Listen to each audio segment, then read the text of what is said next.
Жақшылар күнділі жерлештер. Бүгін десе августтың жараш күнінде мен сілерге толу солындарды құшындар ақсандым.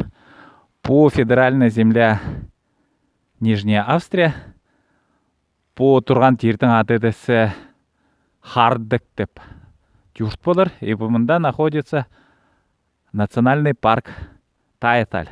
Меге көрір нөкөрлерім десе бұмынды велосипед берді.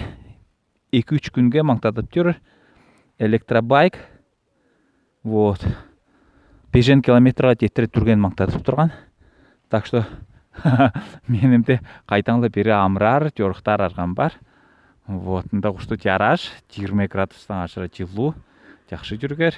Спортым заниматься едігер.